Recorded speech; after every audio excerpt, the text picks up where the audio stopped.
Assalamualaikum warahmatullahi wabarakatuh. Selamat pagi, selamat siang, dan selamat sore saya ucapkan kepada teman-teman semuanya. Semoga teman-teman dalam keadaan sehat walafiat. Amin, amin ya robbal alamin. Baik teman-teman, hari ini adalah minggu kelima di mata kuliah psikologi komunikasi. Di minggu kelima ini kita akan membahas tentang psikologi perkembangan manusia. Baik, kita mulai. Baik teman-teman, jadi apa saja yang akan kita bahas dalam perkembangan psikologi manusia ini adalah yang pertama, mengapa dan apa. Perkembangan psikologi manusia ini menjadi poin penting begitu ya yang harus kita bahas dalam psikologi komunikasi. Kemudian beberapa rentang waktu kehidupan manusia yang dimulai dari periode bayi itu 0 sampai 2 tahun. Kemudian periode anak-anak yaitu adalah praoperasional 2 sampai 7 tahun dan operasional konkret itu 7 sampai 12 tahun. Ya, kemudian periode remaja 12 sampai 18 tahun. Kemudian periode dewasa itu adalah 18 sampai ajal menjemput begitu. Baik, kita akan mulai yang pertama. Nah, teman-teman, manusia itu secara kronologis akan selalu melalui fase kehidupannya. Ya, dari dia masih di dalam kandungan, kemudian dia lahir sampai dia meninggal dunia. Meskipun kita tahu bahwa setiap orang itu memiliki apa yang disebut sebagai pribadi yang menetap gitu ya. Jadi kecenderungannya itu punya pribadi yang menetap. Tapi dan itu akan mempengaruhi pola komunikasinya. Tapi sesungguhnya pada setiap rentang usia itu mereka akan memunculkan kekhasan perilaku. Mereka akan menampilkan sikap, kemudian menampilkan perilaku yang khas. Dan itu tidak dijumpai pada periode usia yang berbeda. Begitu. Contohnya seperti apa? Misalnya, seorang remaja itu dituntut oleh lingkungannya untuk berperilaku sebagaimana rujukan usianya. Usia-usia remaja, ya seperti apa perilaku yang seharusnya ditunjukkan oleh usia remaja begitu. Dan dia akan mendapatkan apresiasi positif apabila berperilaku seperti itu. Ya, layaknya seorang remaja. Nah, begitupun sebaliknya ketika kita bicara anak-anak gitu ya, atau misalnya balita ya, tidak mungkin seorang balita itu diajak berdiskusi layaknya sebagai seorang dewasa begitu. Nah, teman-teman, mengapa masalah perkembangan manusia, psikologi manusia ini perlu mendapatkan perhatian dalam studi komunikasi? Karena menurut pakar psikologi, yaitu adalah Harlock pada tahun 1980, dia mengungkapkan bahwa setiap tahapan perkembangan itu memiliki apa yang disebut sebagai prinsip equilibrium. Nah, apa itu? Yaitu adalah individu akan berhasil menyesuaikan diri dengan tuntutan lingkungan, maka dia akan berhasil pula menyesuaikan diri dan sosial dengan baik. Artinya, dengan kata lain, memahami kemudian mengetahui tugas perkembangan manusia secara periodiknya, ya dari rentang waktunya tadi, bayi, kemudian anak-anak, kemudian remaja, kemudian dewasa, ya maka kita akan dapat merancang, kemudian melaksanakan dan mengevaluasi proses komunikasi kita. Apakah sudah baik ya, apakah sudah efektif gitu ya, baik itu sifatnya adalah interpersonal, baik itu sifatnya adalah kelompok ataupun organisasi begitu. Baik, jadi sebagai subjek komunikasi, manusia di setiap periode waktunya memiliki kekhasan dalam menampilkan perilaku. Ya, jadi tadi sudah saya sampaikan bahwa setiap rentang kehidupannya, bayi, kemudian remaja, kemudian dewasa, itu memiliki kekhasan perilaku yang dia munculkan secara psikologi. Begitu. Nah, kemudian sebagai objek, ya dengan mengetahui perilaku spesifiknya itu tadi, kita dapat mengelaborasi untuk kepentingan produksi atau jasa di industri komunikasi. Ya, contohnya misalnya kita bekerja dalam satu media gitu ya. Ketika kita hendak membuat satu iklan produk minuman gitu, misalnya minuman kesehatan, dan itu halayaknya adalah remaja, maka kita harus mengidentifikasi dengan tepat karakteristik dan kebutuhan remaja. Jadi sehingga iklan itu dapat tepat sasarannya, kemudian diterima dan diapresiasi oleh remaja yang merupakan sasarannya itu tadi. Baik, teman-teman, kita akan lihat periode yang pertama itu adalah periode bayi umur 0 sampai 2 tahun, di mana periode ini berlangsung dari dia lahir gitu ya, sejak dia lahir hingga bayi atau individu itu berkisar umurnya adalah 2 tahun. Nah, fase ini merupakan fase dasar yang sesungguhnya individu itu mulai berfungsi sebagai manusia. Ya, manusia itu di mana tempat di mana kebaikan, kemudian keburukan itu berkembang dengan lambat namun pasti dan menetap. Ini yang disampaikan oleh Erikson ya tahun 1980. Oleh karena itu, perlakuan pada masa bayi ini akan sangat menentukan kehidupannya di masa mendatang gitu ya, di masa kelak, bagaimana dia supaya dia bisa menafsirkan dunia dan seisinya sebagai lingkungan yang aman dan dapat dipercaya, ataupun malah sebaliknya, kalau misalnya dia perlakuannya dari bayi dia tidak bagus begitu ya, dia akan melihat dunia itu adalah segala sesuatu yang lingkungan yang tidak aman begitu. Nah, apa yang menjadi karakteristik pada masa bayi itu adalah, yang pertama adalah eksplorasi minat dan kreativitas. Kemudian bayi juga sedang mengalami masa untuk bersosialisasi dan emosinya yang labil. Tahun pertama pada kehidupan di fase bayi ini dipandang sebagai masa yang paling bahagia sepanjang rentang kehidupan. Kenapa ya? Karena hal ini disebabkan oleh ketergantungan bayi itu menarik perhatian orang yang lebih besar, orang dewasa, ibunya, kakaknya, atau orang-orang sekeliling dia. Begitu ya, mereka mencoba menggendong atau memenuhi segala kebutuhannya. Bahkan juga membiarkan bayi itu menangis atau beberapa perilaku yang mengganggu, begitu ya. Tapi kadang ada beberapa sebab ketidakbahagiaan selama pada masa bayi, ya, seperti kesehatan yang buruk, rewel, mudah marah, ya, tumbuh gigi juga menyebabkan rasa sakit, ya, pada beberapa anak, kemudian rewel dan lain sebagainya. Kemudian berbicara tentang perkembangan sosialisasi pada masa bayi, pengalaman sosial pada masa ini banyak mempengaruhi pola hubungan sosial dan perilaku yang akan datang gitu ya, di rentang waktu yang akan datang.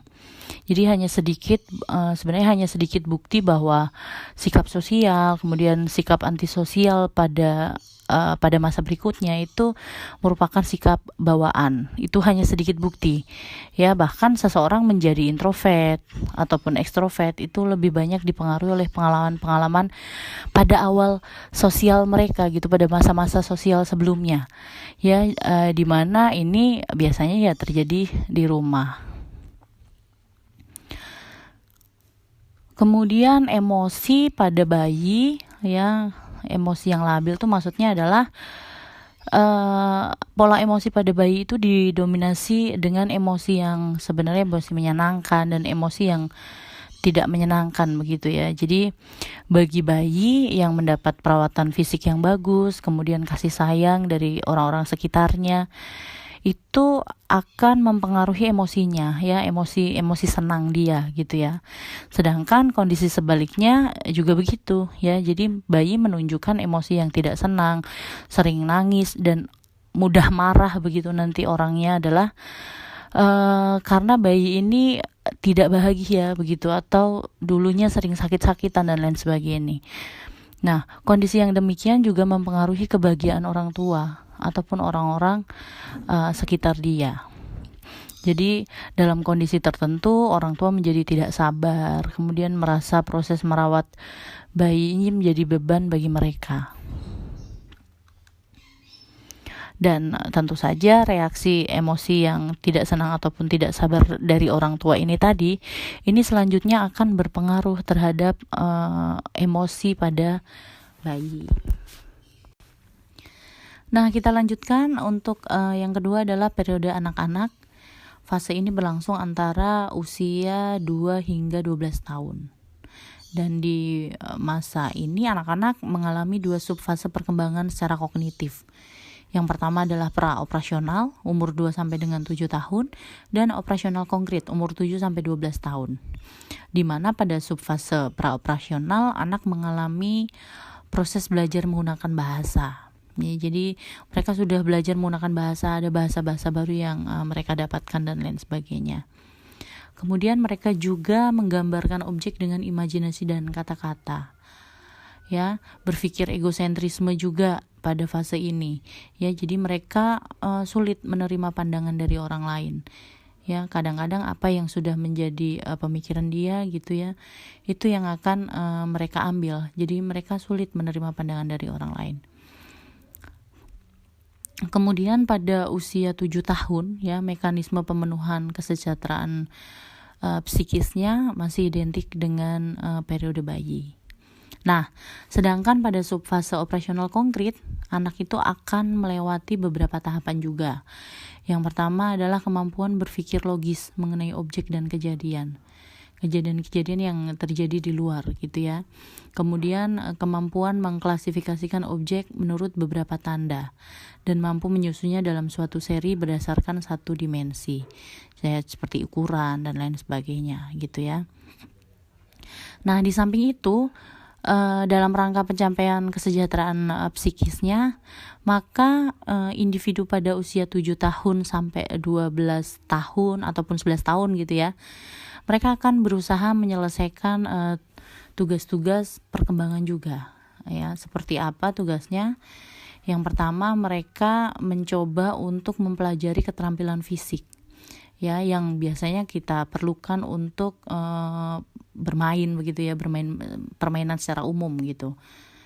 Kemudian mereka juga mulai menyadari ya dan membangun sikap yang sehat mengenai diri. Ya, sebagai bagian dari makhluk yang sedang tumbuh begitu. Ya, mereka juga mulai beradaptasi dengan teman-teman seusianya atau teman sebayanya gitu ya. Dan mulai memahami peran-peran sosial. Artinya dia mulai memahami peran sosial sebagai wanita ataupun peran sosial sebagai laki-laki begitu ya, dengan tepat. Ya, kemudian mereka juga sudah mulai mengembangkan keterampilan dasar seperti lancar membaca, kemudian menulis, kemudian berhitung dan lain sebagainya.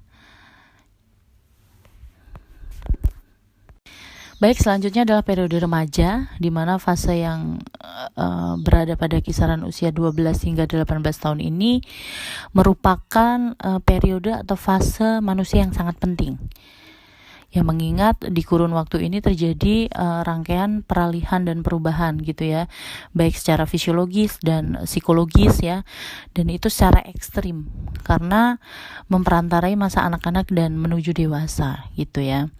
Lalu apa saja perubahan-perubahan tersebut? Yang pertama itu adalah mereka mulai meninggi emosinya atau labil emosinya gitu ya, mereka mudah tersulut emosinya.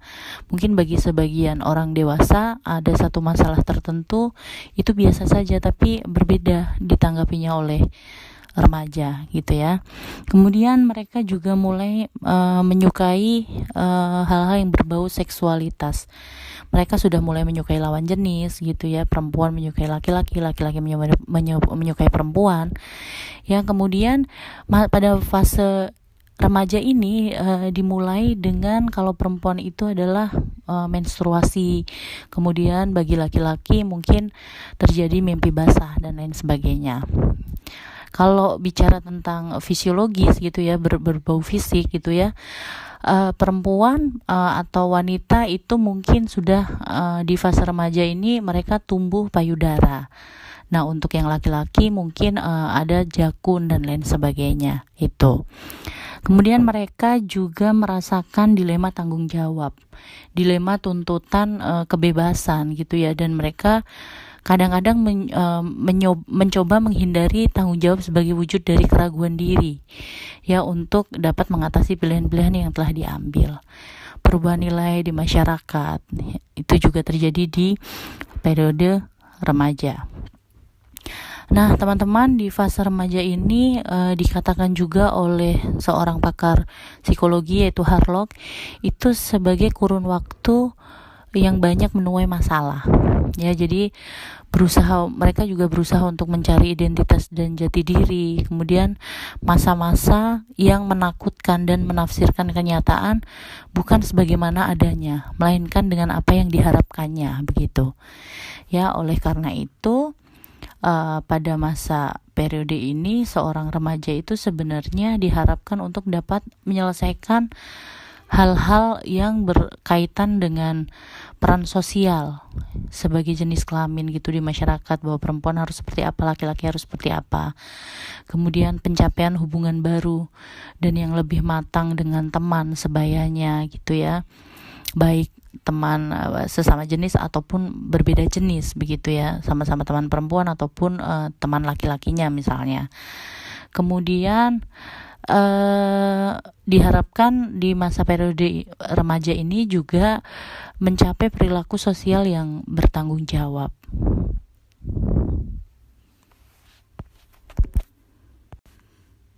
Baik, selanjutnya adalah periode dewasa, di mana periode ini merupakan rentang usia terpanjang dalam sejarah perkembangan manusia, yaitu dimulai dari umur 18 sampai mereka meninggal gitu ya.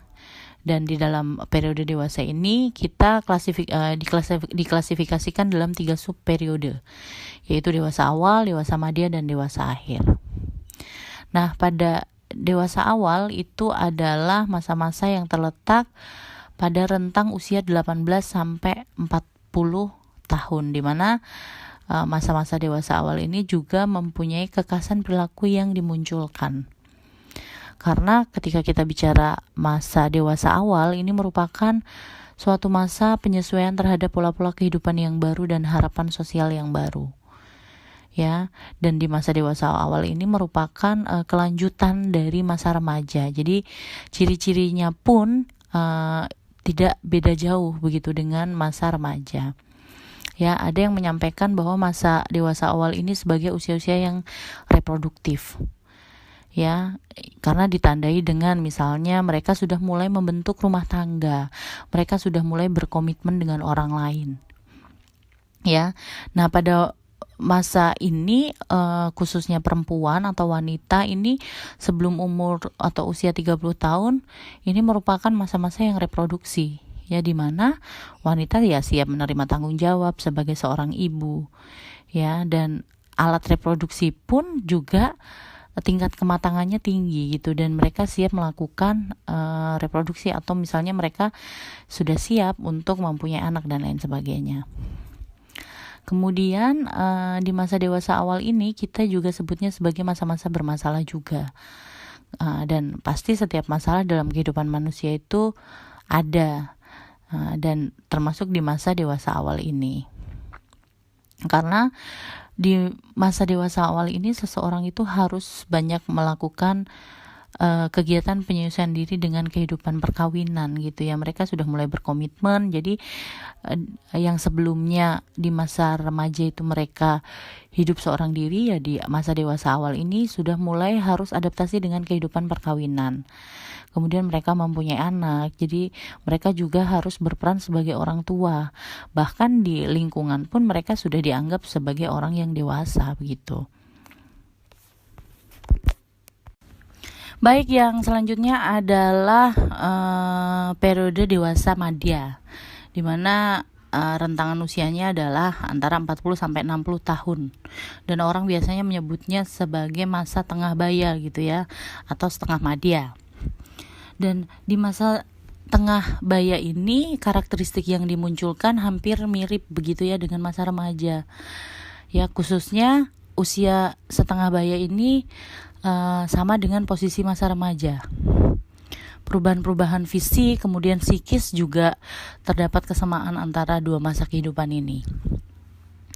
Kalau kita bicara posisi remaja, itu merupakan masa peralihan, ya, yang tidak bisa dikatakan bahwa dia anak-anak dan belum juga dikatakan bahwa mereka dewasa. Nah, di masa usia setengah baya ini juga sama, dalam peralihan begitu ya, tidak bisa dikatakan muda dan belum juga cukup dikatakan tua begitu. Di masa remaja ini merupakan masa terjadi perubahan yang cepat ya bagi hal-hal yang sifatnya fisik yang membawa akibat terhadap perilaku dan perasaannya. Pun ini tuh juga terjadi di usia setengah baya. Ya, bedanya kalau masa remaja itu kan perubahan-perubahan itu sifatnya adalah pertumbuhan. Tapi kalau di masa setengah baya ini sifatnya adalah seperti kemunduran begitu ya.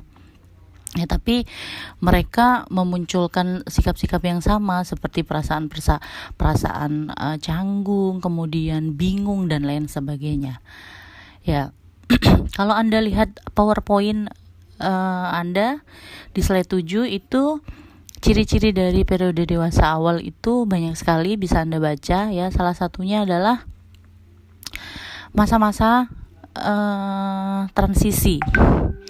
Ya, usia ini merupakan masa transisi ya, seperti halnya masa puber yang merupakan masa transisi dari anak-anak kemudian ke remaja.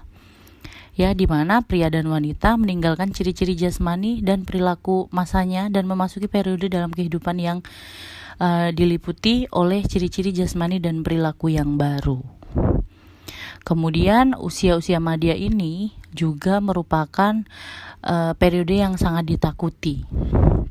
Jadi semakin mendekati usia tua, periode usia madya ini semakin lebih terasa menakutkan begitu. Pria dan wanita mungkin mempunyai alasan untuk takut memasuki usia-usia madya. Ya, seperti yang sering mungkin Anda dengar bahwa di usia-usia madya ini ada yang disebut sebagai puber kedua dan lain sebagainya. Gitu ya. Itu terjadi ya karena memang di usia madya ini kan seseorang itu sudah berada dalam kalau dalam perusahaan itu seperti dalam top manajemen begitu teman-teman ya. Jadi mereka sudah dalam posisi yang tinggi di umur-umur 40-50 gitu ya. Terus kemudian mereka juga di keluarga gitu, umur-umur pernikahannya juga sudah memasuki umur-umur pernikahan yang mulai membosankan begitu. Ya, jadi sangat mungkin sekali di usia-usia periode madya ini yang di stereotip di masyarakat seperti puber kedua dan lain sebagainya ini ada.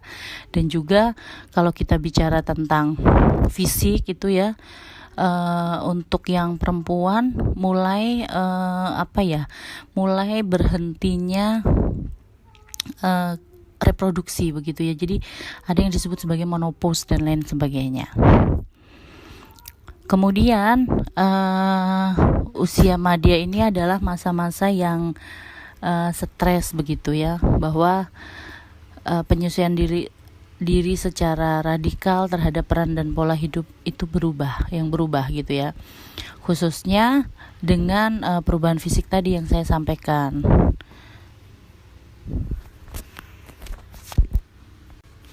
Kemudian di usia-usia madya ini merupakan masa-masa yang sepi gitu, di mana dalam sebuah keluarga itu adalah masa di mana ketika anak-anak sudah tidak lagi mungkin tinggal bersama. Ya, mungkin anaknya sudah mulai beranjak dewasa, kemudian tinggal dan bekerja di luar kota, sehingga ya orang tua yang terbiasa ada anaknya gitu akan merasakan kesepian dengan kepergian mereka. Kemudian tadi saya juga sempat sampaikan bahwa masa ini adalah masa-masa jenuh gitu ya. Jadi pria wanita yang memasuki masa-masa usia ini mengalami kejenuhan, dan biasanya di usia akhir 40-an. Pria merasa jenuh dengan kegiatan rutinitas sehari-hari dan kehidupan keluarganya gitu yang mungkin begitu-begitu saja gitu. Dan kemudian wanita yang menghabiskan waktunya untuk membersihkan rumah misalnya, membesarkan anak-anak, Jadi terlihat seperti masa-masa monoton gitu dalam kehidupannya. Baik, yang terakhir adalah masa dewasa akhir, di mana masa dewasa akhir ini juga disebut sebagai masa penutupan dalam rentang kehidupan manusia. Ya, dikatakan bahwa masa yang beranjak jauh dari kehidupan atau masa sebelumnya. Dalam pandangan psikologi, masa dewasa akhir ini memiliki umur sekitar 60 tahunan, ya sampai dia meninggal begitu ya. Dimana usia-usia ini kan terjadi penurunan kekuatan secara fisik gitu ya, dan penurunan daya ingat juga. Ya kalau misalnya Anda punya kakek atau nenek yang sudah umurnya 60 tahun ke atas, dia pasti fisiknya sudah mulai berkurang dibandingkan dengan masa dia remaja, masa dia dewasa awal dan lain sebagainya. Pun termasuk daya ingatnya juga sudah mengalami penurunan. Di masa dewasa akhir ini merupakan proses menjadi tua. Ya, jadi proses perubahan ini yang tadi saya sampaikan dengan berubahnya fisik dan juga psikis seseorang. Dan biasanya kalau teman-teman lihat gitu dalam masa dewasa akhir ini, biasanya keagamaan seseorang itu cenderung meningkat. Ya karena pada masa ini merupakan masa perenungan gitu, persiapan dan perencanaan untuk menghadapi kematian begitu ya. Hal demikian merupakan satu hal yang normal begitu ya dalam kehidupan masa dewasa akhir. Nah kalau kita bicara secara fisik gitu ya, di dewasa akhir ini kan mengalami penurunan secara fisik. Jadi terdapat banyak perubahan fungsi organ yang semakin menurun tentu saja. Ya, seperti menurunnya beberapa sistem saraf, kemudian kemampuan berpikir dan lain sebagainya. Termasuk daya ingat ini sudah pasti akan menurun dan sangat lambat begitu ya mereka mengingat sesuatu hal. Terus kemudian kalau kita bicara indera penglihatan juga sudah menurun, pendengaran juga seperti itu. Ya, peraba ataupun hal-hal yang berkaitan dengan daerah kepala gitu ya, rambut mulai memutih, kemudian mulai menipis, kemudian pipi tirus karena kan sudah tidak punya gigi dan lain sebagainya, gigi sudah tanggal, banyak kerutan dan lain sebagainya. Kemudian status ekonomi kalau kita bicara itu sudah terancam karena sudah memasuki masa pensiun. Sudah tidak ada lagi mungkin penghasilan kecuali ada pensiunan gitu ya. Dan otomatis begitu dia bergantung. Masa-masa bergantung juga dengan orang lain ya. Jadi seperti kembali ke anak-anak begitu. Tidak lagi seperti waktu dia dewasa gitu ya. Dan juga ketika kita bicara status ekonominya, kondisinya ya semuanya pasti menurun. Kemudian di masa-masa ini juga kemungkinan mencari teman pengganti itu ada, artinya menggantikan suami atau istri yang sudah meninggal. Kemudian mereka sudah melihat bahwa anak-anak mereka itu adalah sebagai orang dewasa yang mungkin keputusan-keputusan mereka pun ditentukan oleh anak-anak, ya. Seperti itu. Jadi masa-masa di dewasa akhir ini adalah masa-masa yang merupakan kembalinya seperti sifat anak-anak, egoisnya, kemudian bahkan fisiknya gitu ya, bergantung kepada orang lain dan lain sebagainya. Kemudian dewasa akhir ini juga mengalami fungsi kerja fisik, lemahnya otak, kemudian masa-masa yang didefinisikan sebagai masa yang rentan penyakit begitu. Baik teman-teman, itu yang bisa saya sampaikan di pertemuan kelima ini mengenai perkembangan psikologi pada manusia, dimulai dari masa periode bayi, kemudian anak-anak, kemudian remaja, kemudian dewasa. Dewasa pun dibagi menjadi dewasa awal, akhir, dan dewasa madya. Oke, itu saja yang saya sampaikan. Semoga apa yang saya sampaikan dapat diterima dengan baik dan bermanfaat untuk teman-teman semua. Assalamualaikum warahmatullahi wabarakatuh.